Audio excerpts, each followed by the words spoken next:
Today I'm gonna cover two new stories. This is never been presented before.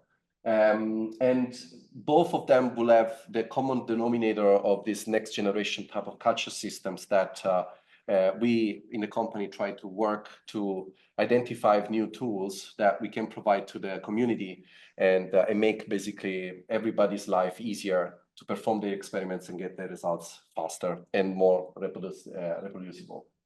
So the first one, in general, I would like to cover essentially what are the potential applications for primary airway models. And because the seminar was about respiratory disease, we actually support the generation of multiple models across multiple tissues of the human being and not only. And these models can be used for disease modeling, of course. So, model respiratory disease and other tissues. There can be infectious disease or the establishment of co-cultures is a very hot topic right now. They can be used for drug discovery purposes. They can be used for studying fundamental research and understanding how the tissue works, how a pathogen interacts with the tissues, and many other questions. It can be used for precision medicine, and I'll show you a couple of, one slide where we perform a test towards the testing the CFTR modulator testing, and can be also used for biobanking cells or biobanking organoids, and to be used in the future. So if we kind of consider what the standard workflow is to actually generate in the first place whatever model, in vitro model that you want to study and use, we usually need to go back to the clinics. So where we have a surgeon that for the lung, usually perform a bronchoscopy, so getting a really small piece of tissue, and then this piece of tissue needs to get into the lab, where we need to expand this tissue and make sure that we generate enough cell mass to actually perform our study and also to generate our model of interest, right? And then once we make sure that we have enough cells, these cells can be biobanked and used in the future, or we can move on performing differentiation. So we transit the cells from most probably a stem cell-like state that happens during expansion towards into a differentiated state, where we now obtain all the differentiated cells that usually and should be supposed to be present in the original tissue. And these cells will potentially show their function in vitro that should recapitulate what the tissue of origin was doing in vivo. So in this way, we can generate the model, and then we can ask our questions in vitro, right? For the first part of my talk, I'm going to mostly focus on the expansion side of this workflow, which is actually critical. If we do not generate enough cells to actually generate and establish our models, it's basically impossible to go and proceed downstream. And at STEMCELL, what we have done is during the past few years, we have generated a few tools and reagents that actually provide support to establish consistently the expansion of human bronchial epithelial cells derived from human patients. So we can generate these cultures both from large airway and small airway isolated cells using these two media called X and X+. And then we have also a bunch of other workflows that actually allow to take these cells and differentiate them in a variety of different flavors that you would like. We can generate pseudostratified epithelium using transfer system in an air-liquid interface culture systems. We can generate organoids or even apical-out organoids, which I'll talk briefly later. But I still would like to focus your attention to the expansion phase for this part of the talk. And so by giving you a little bit of history on how we got where we are right now, so X was our first ever medium to expand human bronchial epithelial cells. And we launched this medium alongside the bronchial epithelial growth medium from Lonza. And at that time, these two formulations were performing fantastically. They can expand cells very nicely, very similarly to one another, as you can see in this population doublets comparison of the growth curves. And what is essential for the cells to do, as mentioned before, is to remain functional, retain their functionality in vitro, and so undergo full differentiation. And to test this, we performed differentiation studies, generating liquid interface cultures and show that both the cells expanded into this media actually generate mucin 5AC goblet cells, that are the cells that secrete the mucus in the lung, and acetylated tubulin positive cells that you see in red here, that's the ciliated cells that develop the cilia that actually makes the mucus and many other particles moving in your lungs. Now, with time, a lot of data came in the literature, and we established many more protocols, and a lot of feedback came from our collaborators and researchers. And so we engaged to actually another challenge to develop another formulation that would be performing even better than that one before. And so we came out with this new formulation of medium called X+. I agree with you. That is actually showing an increased performances in expanding the cells, but also these cells actually retain better capacity of differentiating in vitro.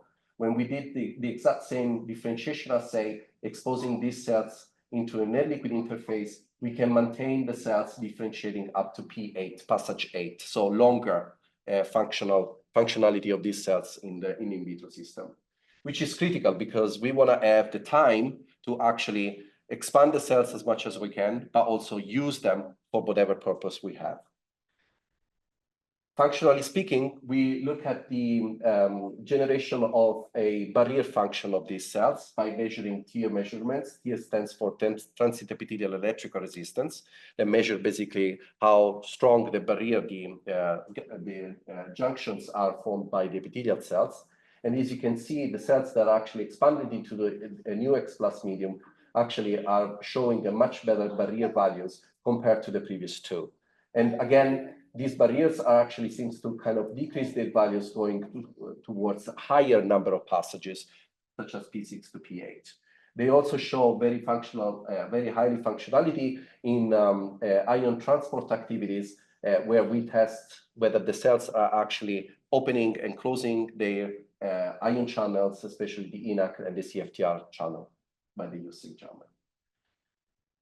But there was still a challenge, and a lot of feedback came also from the users that are actually the researchers in the field.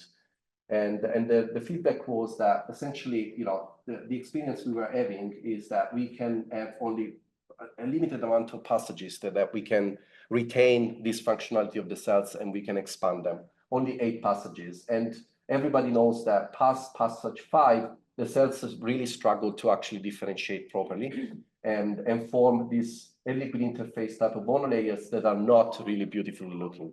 So we took this challenge recently in the last year, and we tried to ask ourselves the question whether we could do better, whether we could come out with a new version of this formulation that could actually increase the expansion of the cells, but also retain this differentiation potential in vitro. And so, long story short, we managed, otherwise I would not be here to present to you this story today, with coming up with a next generation pneumocult medium that we shortened as an NGEX, where the cells can actually be very nicely expanded. They form a very nice monolayer with a goblet morphology, both a P4 and P8, and we actually nail it what we wanted to do, because we now can expand the cells rather than P8, stopping at P8 with the X+, we can go up to P16. So we doubled the amount of passages that we can maintain the cells in vitro. And so, of course, we can increase a lot the population doublings and the amount of cells that we can generate in a very much faster way. And when we look at the characterization of the cells to see what kind of markers they express, we now significantly increase the coverage of the CD271 marker across the whole population to see that they covers 100% compared to the previous X+ medium. So when we look at the expression of the basal cells markers at the cell level, you can appreciate how there is an increase of P63 marker coverage in overall the medium across 2 donors here, and we have multiple donors, of course, and also how the keratin 5 positive cells are actually spreading all around and increase the expression along all the cells present in the well. So then the next question would be whether the cells retain their differentiation capacity. And to test this, we decided to compare the two cells expanded into these two formulations and seed them in a transwell and generate an air-liquid interface culture system using our existing formulation, lumacalteli. And so what we noticed is that the performances are very similar in terms of also quality of the pseudostratified epithelium that are generated, as you can see by this scoring method that we use, just pluses. And then when we get to around P8, you can observe that the X plus is starting to lose their quality as expected, while this next generation medium supports much better differentiation capacity of the cells up to P15. With these clouds of mucus that you can observe that suggest the functionality of the goblet cells releasing mucus on top of the pseudostratified epithelium in vitro. So when we measured also the tear measurements here for the barrier functions, you can observe how high the tear values remain up to P15 compared to what the cells in expanding X plus can obtain. So it seems to be a quite improved performances. And then the last question that is key is whether these cells are still functional. And to test this, we decided to go 3D, generate organoids, and test basically the capacity of the organoids to swell in a phospholipid-induced swelling assay, which is now kind of is becoming a standard assay to test drugs and compounds that are going to treat cystic fibrosis patients. And this drug, what they do, they actually challenge the CFTR functionality, which is a receptor that is on the membrane of the cells. So to do this, we took the expanded cells, bronchial epithelial cells expanded in NGEX, embed them in a matrigel dome to generate organoids in 3D, and then expose these organoids for 6 hours to the phospholipid and observe whether the organoids are actually swelling, so increasing their volume. And as you can observe in the next slide, we actually generated organoids out of 4 different donors, and they all very nice looking basal balls here. And when we expose these basal balls to the phospholipid, you can appreciate how this effect actually occur. All the organoids seems to be increasing their volume, pumping up in fluid in their cavity, and so positively responding to the assay. To conclude this first part, I hope I showed you that this next generation expansion medium provides significantly more population doublings compared to the previous formulation. It increased the morphology, it improves the morphology of the basal cells coming with a cobblestone morphology, and also the marker expression around the well is much more homogeneous with basal cell marker expressed all across the well. The cells also show a nice capability of differentiate in later passages compared to the previous formulation, and also show a very nice response to phospholipid-induced swelling assay, suggesting that they remain functional for really long passages. And now I'm going to switch gears to a 3D model, talking about next generation type of organoids that we are thinking developing in the lab, that are actually going to make the dome, the matrigel dome, dispensable. And in this case, we call them Apical-out airway organoids. So for the people that are not familiar with these 3D culture systems, the standard way of generating organoids starts from a primary tissue, usually the bronchoscopy, and then this tissue can be straight embedded in a matrigel dome, and organoids can be generated, or in our case, we undergo expansion in 2D and then generate organoids afterwards, as I showed you in the previous slide. So the organoids that are differentiated using this workflow show very nice differentiation of ciliated cells in green here, and a lot of magenta positive mucin 5AC cells all around the epithelium. And they nicely produce mucus that is rotating in this video, as you can see, and it propels thanks to the coordinated movement of the cilia that I think it's a little bit complicated to see from afar, but they are there. And the structure of the organoid is a closed structure. So basically the lumen, the apical side of the tissue, is facing inwards, as is suggested by this staining as well. organoids has huge potential, huge applications on many different topics and fields, but they still present few challenges, and they are basically listed here. They are challenging to handle for upscaling. There is variability across the culture, usually due to where they position themselves into the matricial dome.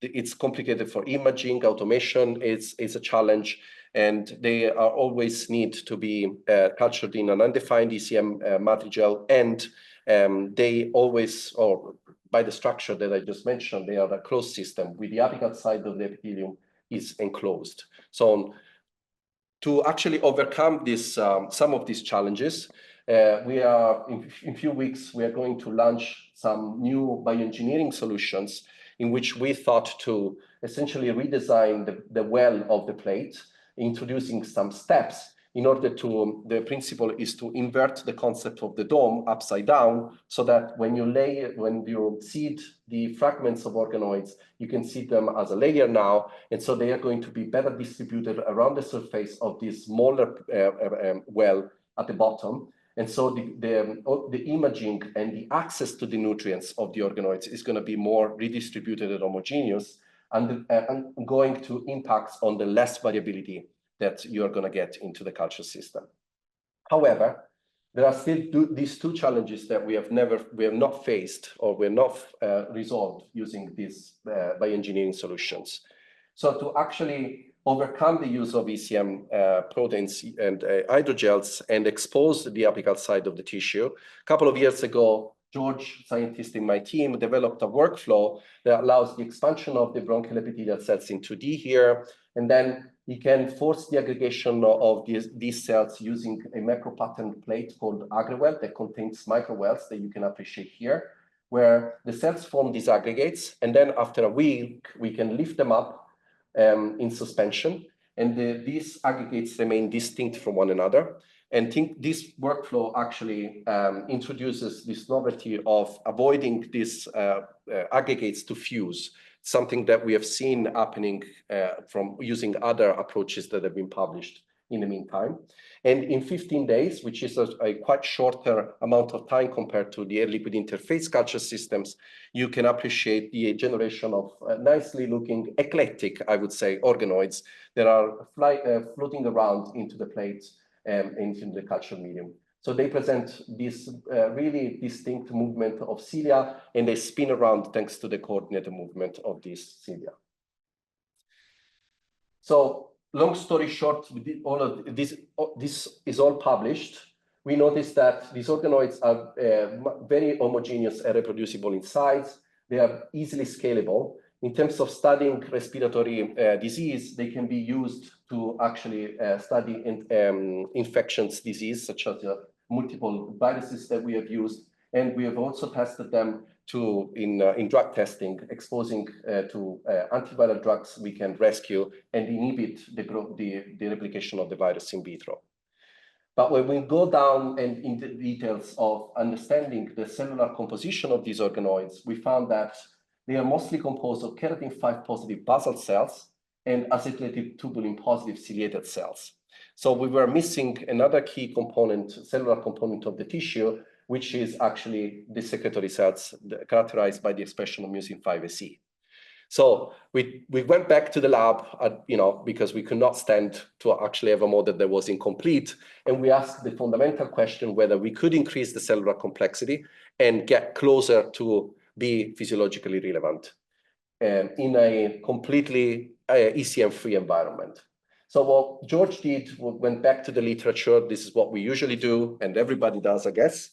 And we found that IL-13 is actually a very known potent inducer of secretory cells differentiation.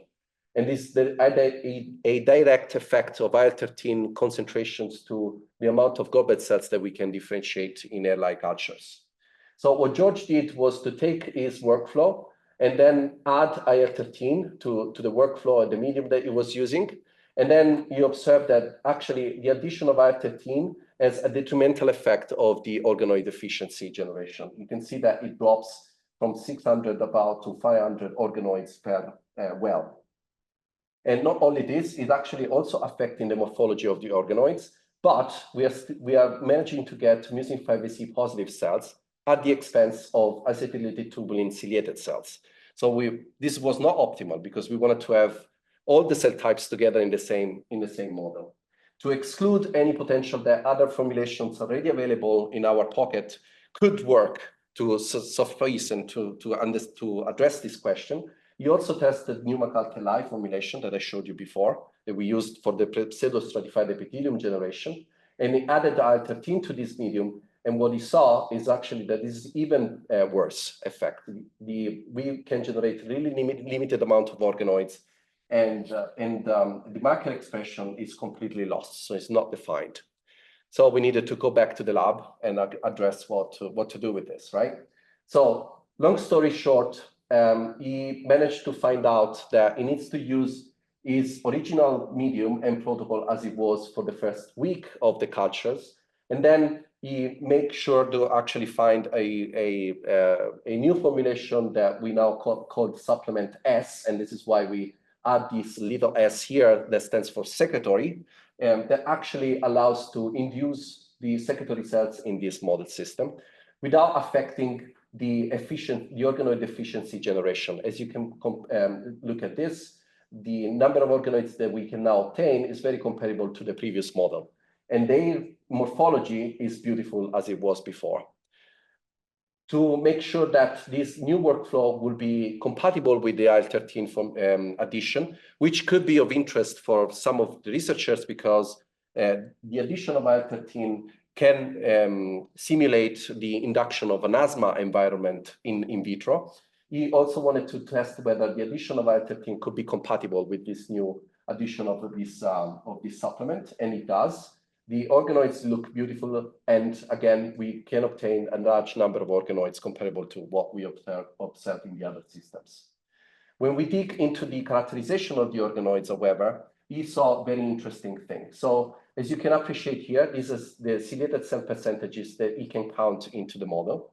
You observe that in the addition of IL-13, we have a significant drop of ciliated cell percentage. And then we asked the question, what's happening here? Why do we have this effect? And so he performed a quite crazy experiment to me, which was essentially to stain 250 organoids per condition, and for mucin 5AC and acetylated tubulin, go under the microscope at the confocal and count every single mucin 5AC positive cell per organoids that he could find in the culture.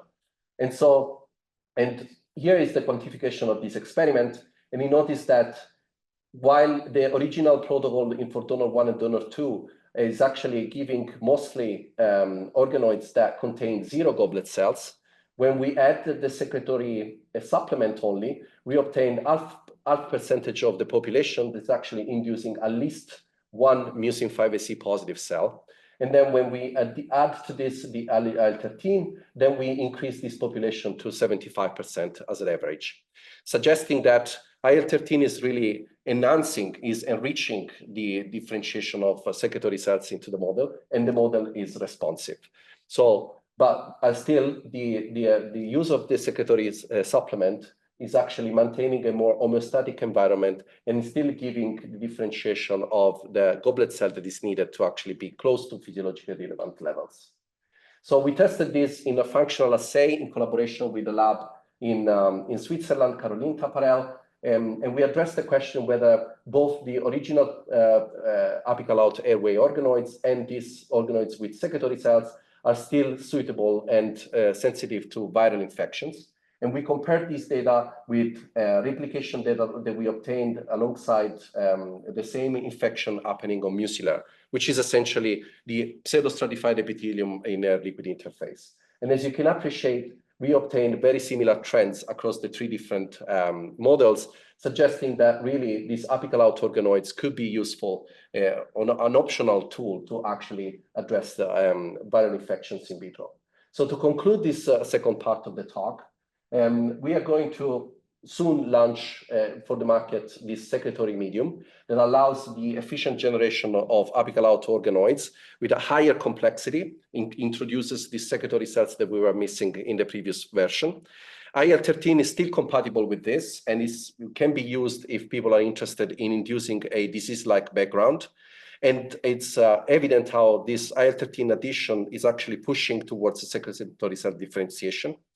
I also showed you that this model remains quite standardized, homogeneous in size, and easily scalable. And I think it's very compatible with high throughput potential applications for drug screenings in the future, alongside the use of air-liquid interface culture systems. And with this, since I'm the manager also of the European collaborations, I cannot avoid myself to acknowledge the people that have done a lot of work on this. Our group in Vancouver, working both on the first story and the bioengineering solutions that I showed you, and this has been done in collaboration with the St. Paul Hospital with Breda Q1, and then our group here in Cambridge with George in primary, and then the Organoid lab in Amsterdam and Tapre lab in Switzerland. Our product manager for the support, and this is the list of grants that we are currently running in the lab. And we're always open to initiate new collaborations, because thanks to these funds coming from the EU, we can actually also perform the work that you have been seeing so far.